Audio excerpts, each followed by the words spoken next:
Hey guys, it's Ted Bogert. Welcome back to the TED Show. I'm so excited to spend some time with one of my favorite human beings, the one and only Michelle Sperzel. She is the CEO, Executive Director of Harbor House of Central Florida. And we are going to talk about, which we do at least once a year, talk about Walk a Mile in Her Shoes 2024. It's coming up next week, if you can believe it, February 8th. It kicks off. I've participated in it every year that it's been here in Orlando that I can remember. And I just love having Michelle on to share about Harbor House, which still a lot of our neighbors, a lot of our community just don't realize, and they don't realize the impact you have, you and your team. So welcome back. How are you, Michelle? I'm doing well, Ted. It's always a pleasure to see you.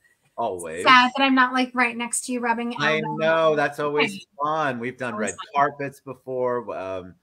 So it's always a good time for an amazing organization. And I just love the whole concept of it. When I heard about Walk a Mile in Her Shoes, and then when I found out more about Harbor House, I just fell in love with how much amazing work you do in the community. But before we get to that, of course, I want them to know a little bit about you. So tell them about the one and only Michelle. Oh, you're so nice. So Michelle Sperzel, I'm the CEO of Harbor House. I am starting my 7th year here at Harbor House, running the Certified Domestic Violence Agency. But I've been in Florida for many years. I used to live up in the Destin, Fort Walton Beach area. I used to live up in Chicago, also from Milwaukee. So go Packers. They did awesome this year. It was good.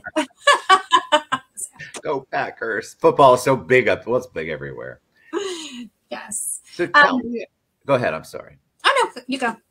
Well, I want people to know about Harbor House. Every time we do the show, or every time I'm promoting any kind of event that you do, people are always like, I just didn't know about it. And the impact, the amount of people, amount of women, men, and families that you serve is just astounding to me. So tell us a little bit about Harbor House.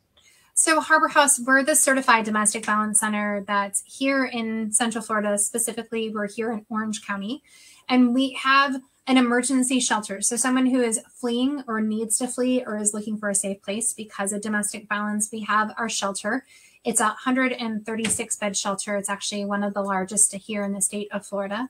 We also have a crisis line. It's 24/7. Someone can call or someone can text. That number is 407-886-2856, and someone can call there or they can text there if they need help as far as getting out of a domestic violence situation, to find out more resources that are here in the local community, to talk to an advocate, and to safety plan about whatever situation they are in.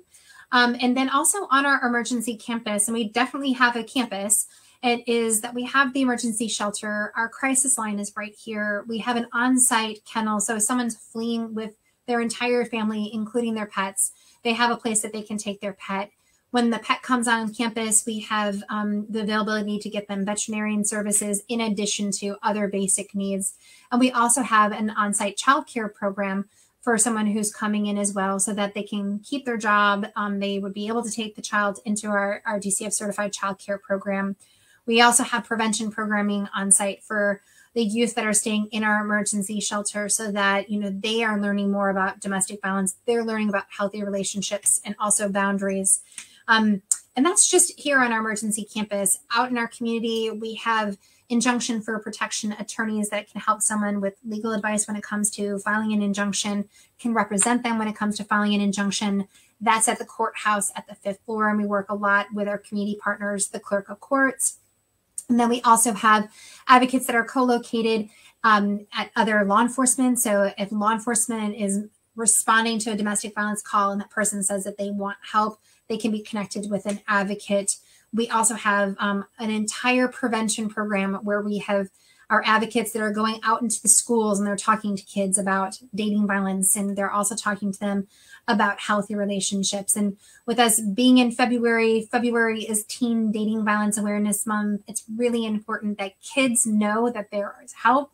It's really important for kids to know that violence is not just something that happens in a marriage, that it's something that happens in relationships, and that it's not okay to have someone put you down, make fun of you, ask you for pictures of you naked only to post them online. It's really important that people know that domestic violence is not just about, people over 18. It happens to individuals when they're getting into some of their first dating relationships as well.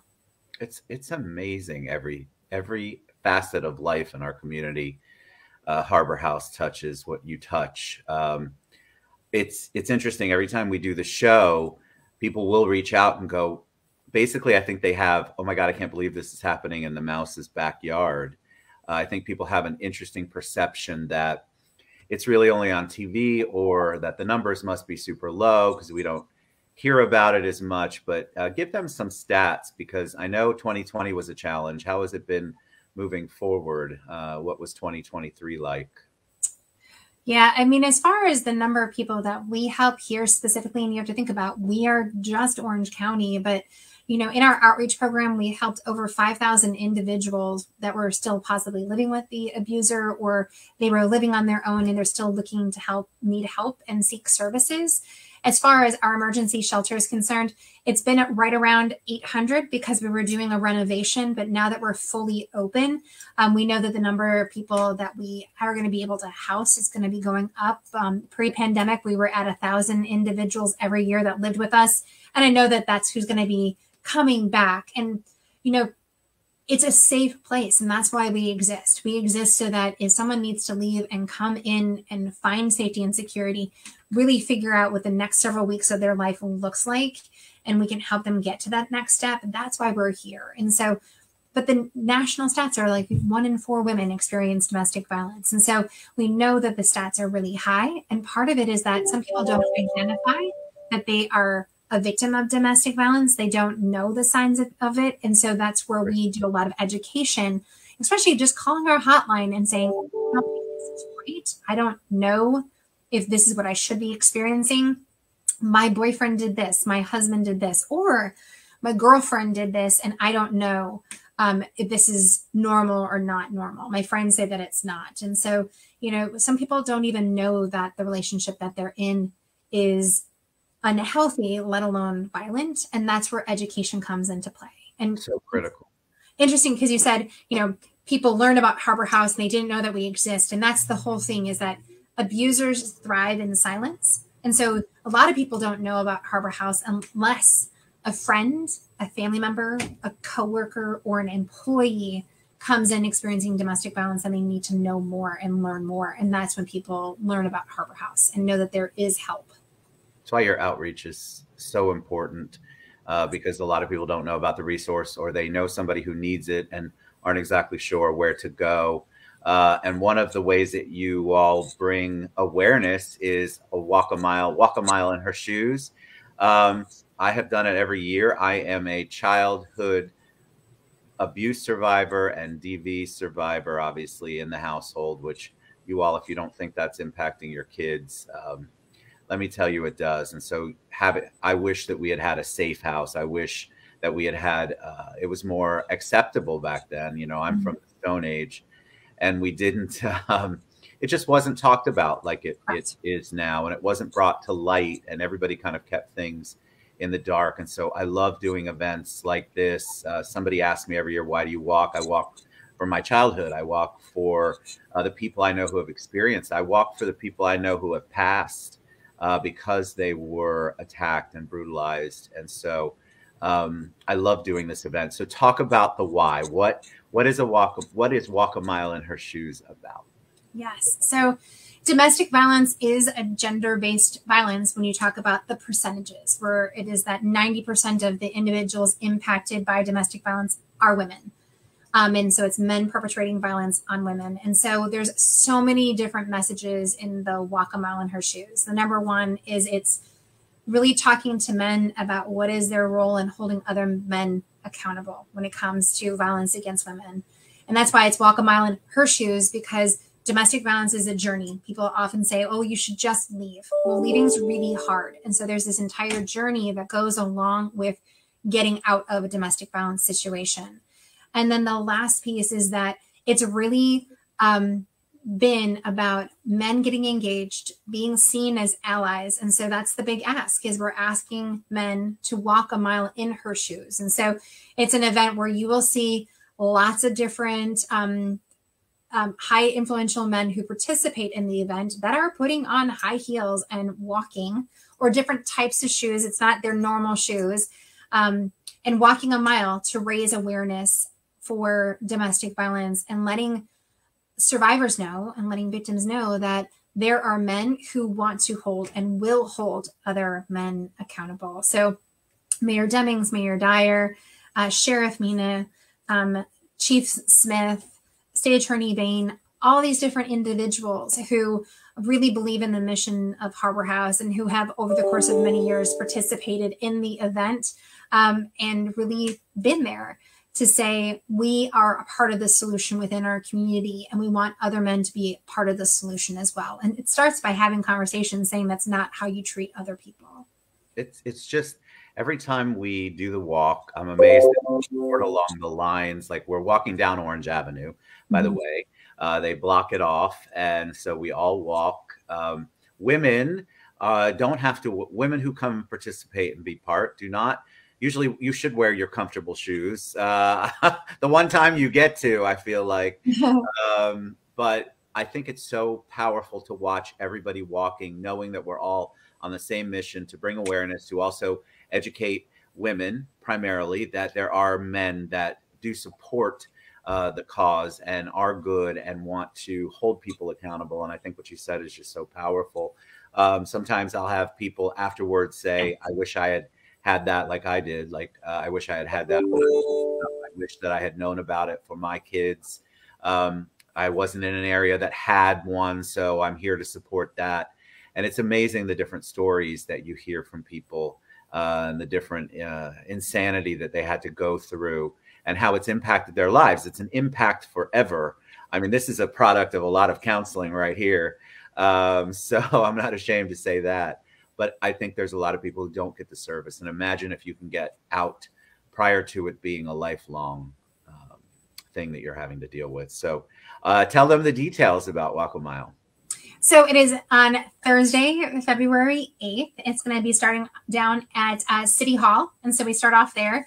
We have the actual kickoff is at 6 o'clock. We ask people to get there around 5 for registration. We have a little bit of a welcome from a lot of, like myself, and then some of the different people I mentioned, to just talk about, our engagement, why we're there to raise awareness when it comes to domestic violence.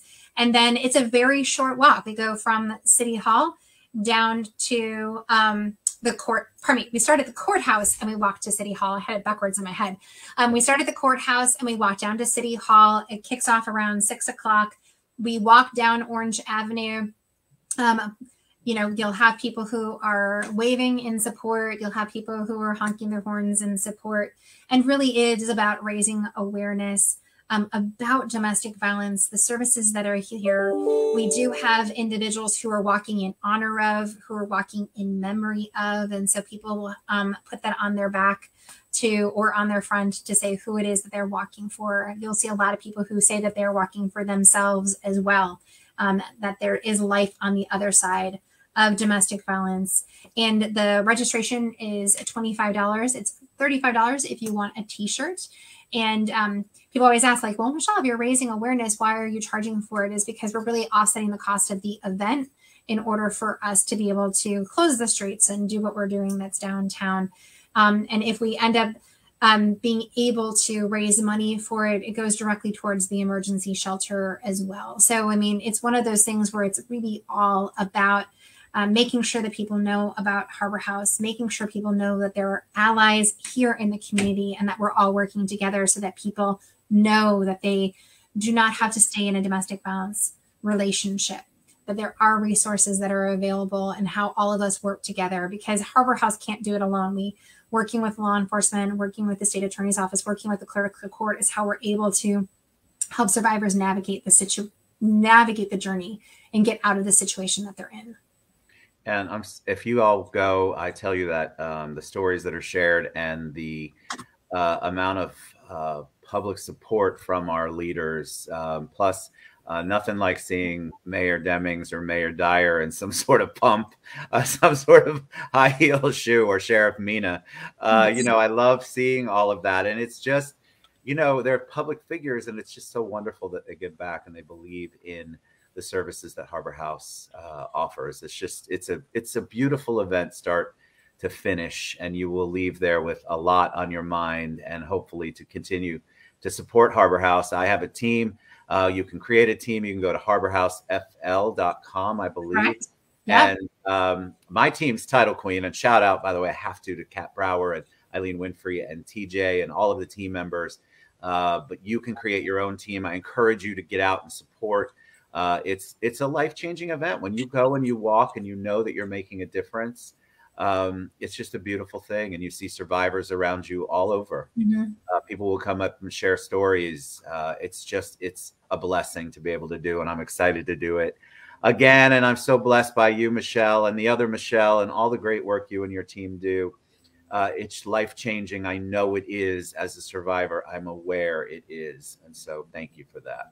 You guys get out. It's Walk a Mile in Her Shoes 2024. I'm going to have something good and sparkly and fun on. So I will be in high heel-ish. I'm not ever going to do the long pump again. I learned the first time, but I do wear heels of some kind, and I would love to see you guys come out. It's next Thursday, February 8th. 5 o'clock is when we'd like you to be there, but you can register online at harborhousefl.com. Thank you, Michelle Sperzel. Thank you, Ted. You're the best. I appreciate you and all your team. Get out, get involved, reach out to me or Michelle. Actually, reach out to harborhousefl.com or reach out to me and I'll get you to them. All right, everybody, get involved. Come out and see us. Look at all those high heel shoes. We'll see you guys later. Thanks, Michelle. Thank you.